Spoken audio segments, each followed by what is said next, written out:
Hi hello friends welcome to our channel velocity learners.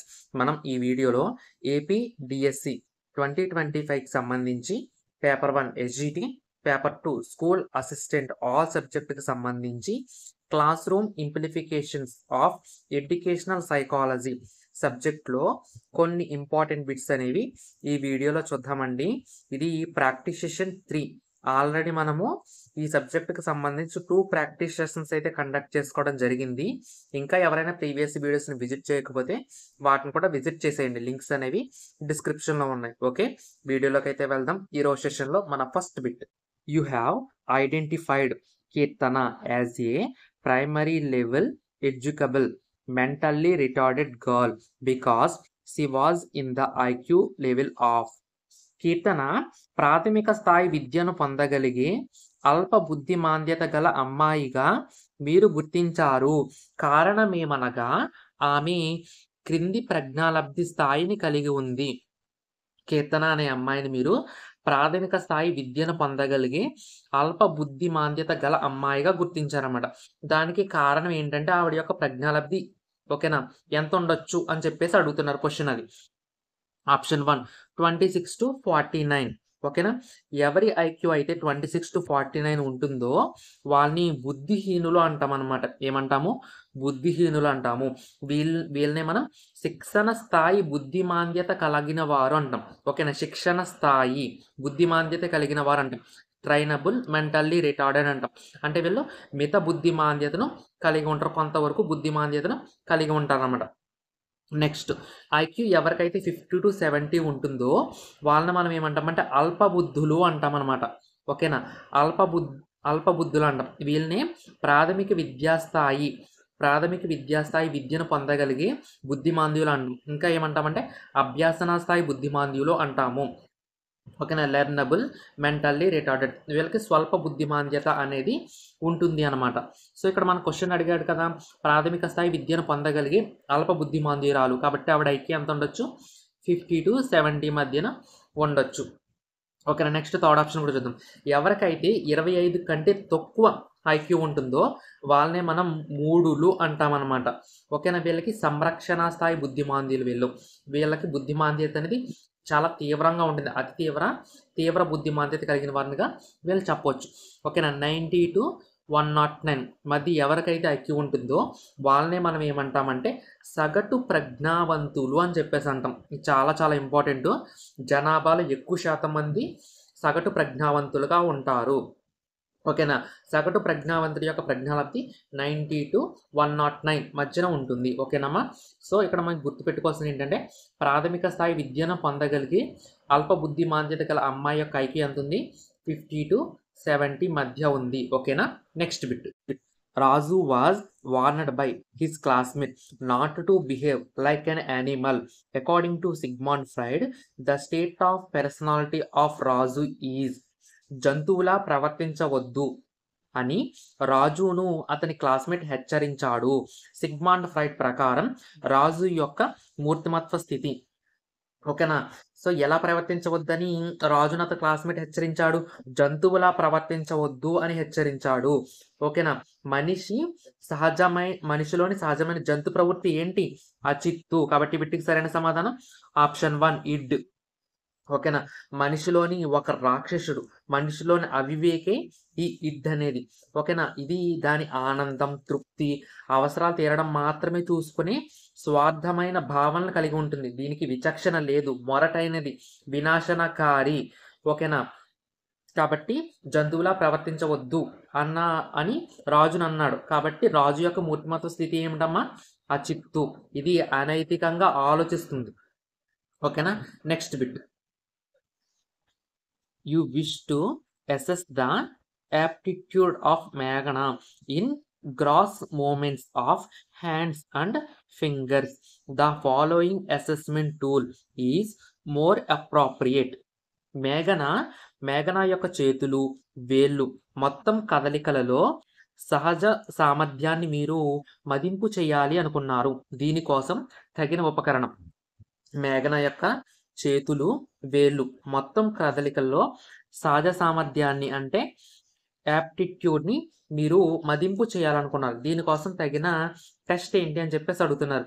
Option 1 Purdue peg board test. Purdue peg board test అనేది సహజ సామర్థ్యం అంటే చేతులు వేళ్ళు మొత్తం కదలికల్లో ఉన్న సహజ సామర్థ్యాన్ని మదింపు చేయడానికి తగిన సాధనంగా మనం చెప్పుకోవచ్చు. సో ఈ బిట్టికి సరైన సమాధానం ఆప్షన్ 1. రిమైనింగ్ ఆప్షన్స్ని కూడా ఒకసారి అబ్జర్వ్ చేద్దాం. గుడ్ ఎనఫ్ డ్రాయింగ్ టెస్ట్ అంటాం. దీన్ని గుడ్ ఎనఫ్ డ్రా ఏ పర్సన్ టెస్ట్ అని కూడా అంటాం. ఇది ఒక ప్రజ్ఞా పరీక్ష అన్నమాట. గుర్తుపెట్టుకోండి, ఇలా కూడా అడగొచ్చు. Next ravens progressive matrices test. Ravens progressive matrices పరీక్ష అనేది కూడా మనకి ఒక ప్రజ్ఞా పరీక్ష. నెక్స్ట్ అదేవిధంగా పెంట్నర్ పాటర్సన్ స్కేల్. పెంట్నర్ పాటర్సన్ స్కేల్ ఇది కూడా ప్రజ్ఞా పరీక్ష. ఇక్కడ ఇచ్చిన 4 ఆప్షన్స్లో ఫస్ట్ 1 సహజ సామర్థ్యాన్ని మదింపు చేసే పరీక్ష అనమాట. రిమైనింగ్ 3 కూడా ప్రజ్ఞా పరీక్షలు. గుర్తుపెట్టుకోండి. Next bit. Bharat, a student of intermediate, failed in his examination, always assumes that he is fitted for nothing, despair and phobic. The state of Bharat is. Bharat inter పరీక్షల్లో ఉత్తీర్ణుడు కాకపోవడంతో పూర్తిగా నిరాశ పడిపోవడము, నేనెందుకు పనికిరాని వాడిని అనుకోవటము, అతిగా భయపడడం జరుగుతుంది. భరత్ యొక్క స్థితి క్రింది దానికి చెందును అని చెప్పేసి అడుగుతున్నారు. సో ఒకసారి చూడండి. భరత్ ఇంటర్ ఎగ్జామ్స్లో ఫెయిల్ అయిపోవడం వల్ల పూర్తిగా నిరాశపడిపోయి నేనెందుకు పనికిరాను అని చెప్పేసి అతిగా భయపడడం జరుగుతుంది. భరత్ యొక్క ఈ స్థితికి కారణం ఏంటి అంటే అతను డిప్రెషన్లోకి వెళ్ళిపోయాడు. ఓకేనా, అతడు మాంద్యంలో ఉన్నాడు అని చెప్పొచ్చు అనమాట. మాంద్యం అని ఇచ్చాడు కానీ ఇక్కడ యాక్చువల్గా దీన్ని అవపాదము అంటాం. అంటే డిప్రెషన్ అంటే ఏంటంటే విషాద అనుభవాలు ఏవైతే ఉన్నాయో వాటిని నెమరు వేసుకోవటము, నేను ఎందుకు పనికిరాను వేస్ట్ అనుకోవటము, నిరాశ భయము మొదలైన లక్షణాలుండే ఉద్వేగ స్థితి, విషాదంతో కుంగిపోవడము ఈ డిప్రెషన్ అంటే అవపాదం యొక్క లక్షణంగా మనం చెప్పుకోవచ్చు. ఓకేనా, ఇక్కడ భరత్ కూడా అంతే కదా. సో ఇంటర్లో ఫెయిల్ అయిపోయాడు. సో పూర్తిగా నిరాశ పడిపోయి నేను ఎందుకు పనికిరా అని చెప్పేసి అతిగా భయపడిపోతున్నాడు. కాబట్టి అతను ఏ స్థితిలో ఉన్నాడు? డిప్రెషన్లో ఉన్నాడు. నెక్స్ట్ ఈ బిట్టికి సరైన సమాధానం అయితే ఆప్షన్ 1 అమ్మ. రిమైనింగ్ ఆప్షన్స్ కూడా చూద్దాం. శరీర దుశ్చింత అంటే ఏంటంటే శరీరంలో కలిగే ప్రతి భౌతిక మార్పుకు కారణం ఏదో వ్యాధి వచ్చేసింది నాకు అని చెప్పేసి అనుమాన పడతా ఉంటాం. సో వైద్యుడు నీకు ఏమీ లేదమ్మా, నువ్వు పర్ఫెక్ట్ ఆల్ రైట్ అని చెప్పినా కూడా అది కూడా నమ్మరు అనమాట వీళ్ళు. నాకు ఏదో జబ్బు వచ్చేసింది అని చెప్పేసి వీళ్ళు అనుకుంటారు. నెక్స్ట్ దౌర్బల్య ప్రతిచర్యలు. సో దౌర్బల్య ప్రతిచర్యలు అంటే ఏంటంటే దైనందిన సాంఘిక అవసరాల మీద తలనొప్పి, నడుము నొప్పి, నీరసం వంటి శరీర రుగ్మతల మీద శ్రద్ధ చూపించి బాధపడుతూ ఉంటారు. అయ్యో నాకు అంతమాట తలపడి వస్తుంది, అయ్యో నాకు అంతమాట నడుము వస్తుంది, అయ్యో అంతమాట నాకు నీరసం వస్తుంది, అయ్యో ఇంటి అద్దె ఎలా కట్టాలి. సో ఇటువంటివి అనమాట సాంఘిక అవసరాల మీద, ఇటువంటి చిన్న చిన్న వాటి మీద, సో శారీరక రుగ్మతల మీద శ్రద్ధ చూపి ఎక్కువగా బాధపడిపోతూ ఉంటారన్నమాట. ఇది దౌర్బల్య ప్రతిచర్యలు అంటే. Next hysteria. సో హిస్టీరియా అంటే ఏంటంటే ఒత్తిడి ఎక్కువైపోయినప్పుడు శారీరక రోగ లక్షణాల ద్వారా, సో పూనకం, సో మూర్ఛల ద్వారా వెళ్ళబుచ్చే రూపాంతర వ్యాకులత ప్రతిచర్యం. ఈ రుగ్మతకు గురి అయిన వారు ఎక్కువగా ఎమోషనల్ పడడం, బాగా ఉద్రేకం చెందటము, ఉద్వేగ అస్థిరతకు లోను కావడం జరుగుతుందన్నమాట. ఓకేనమ్మా, దీని హిస్టీరియా అంటాం. సో శారీరక అవయవాలు చలనం కోల్పోయినట్లు బాధపడుతూ ఉంటారు. సింపుల్గా హిస్టీరియా అంటే సింపుల్గా మన పరిభాషలో అలా చెప్పుకుంటామంటే సో మూర్ఛల ద్వారా ఒక ఎమోషన్ అనమాట. సో పూనకము, మూర్ఛల వంటి ద్వారా వెళ్ళబుచ్చే ఒక వ్యాధి అని చెప్తాము. ఓకేనా. సో ఇక్కడ మనకి ఫస్ట్ డిప్రెషన్ అంటే మనం చెప్పుకున్నాం. సో నిరాశ పడిపోవడము, భయపడతాము, సో ఎందుకు పనికిరాను అనుకోవడమే మనం డిప్రెషన్ అంటాం అనమాట. ఓకే, నీ బిట్కి సరైన సమాధానం option 1. Okay, next bit. Using knowledge of mathematics learned in the class room to prepare A budget for a trip is. తరగతి గదిలో నేర్చుకున్న గణిత జ్ఞానాన్ని ఒక యాత్రకు అయ్యే ఖర్చు తయారీకి వినియోగిస్తే. ఒక తరగతి గదిలో నేర్చుకున్న గణిత జ్ఞానం అనేది ఒక ట్రిప్కి వెళ్తున్నాం, ఆ ట్రిప్కి అయ్యే ఖర్చు ఎంత అవుతుంది అని చెప్పేసి తయారు చేస్తే ఇక్కడ ఏం జరిగింది అంటే ఇక్కడ ఏం జరిగింది, అభ్యాసం అనేది బదలాయింపబడింది. సో నేర్చుకున్న జ్ఞానాన్ని వాడు నిత్య జీవితంలో వినియోగించగలుగుతున్నాడు. కాబట్టి ఇక్కడ ఏం జరిగింది, అభ్యాసం అనేది బదిలీ జరిగింది. ట్రాన్స్ఫర్ ఆఫ్ లెర్నింగ్ అనేది ఈ బిట్కి సరైన సమాధానం అవుతుంది. ఓకేనమ్మా, నెక్స్ట్ బిట్.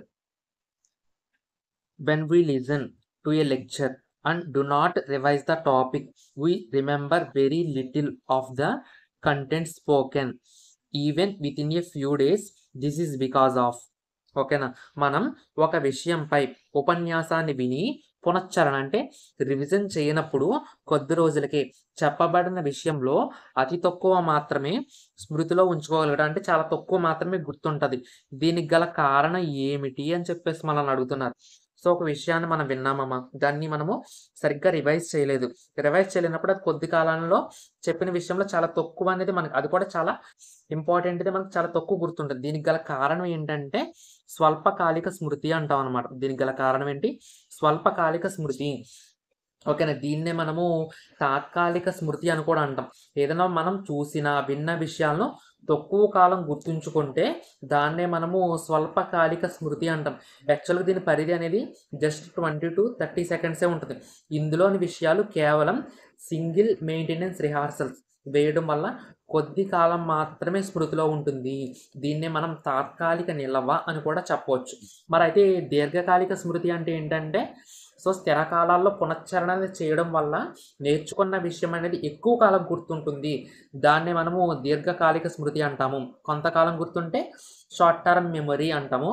సో ఎక్కువ కాలం గుర్తుంటే లాంగ్ టర్మ్ మెమరీ అంటాం. లాంగ్ టర్మ్ మెమరీలో మనకి నెంబర్ ఆఫ్ టైమ్స్ రివిజన్ అనేది చేయబడుతుంది. ఓకేనా, సో షార్ట్ టర్మ్ మెమరీలో మనకి రివిజన్ అనేది చేయబడదు అనమాట. అందుకే మనం విషయాన్ని త్వరగా మర్చిపోతూ ఉంటాము. ఓకేనా, ఈ షార్ట్ టర్మ్ మెమరీని బేస్ చేసుకుని టెట్ ఎగ్జామ్లో చాలాసార్లు బిట్ అడుగుతాడు, షార్ట్ టర్మ్ మెమరీ ఎంతసేపు గుర్తుంటుందని చెప్పేసి.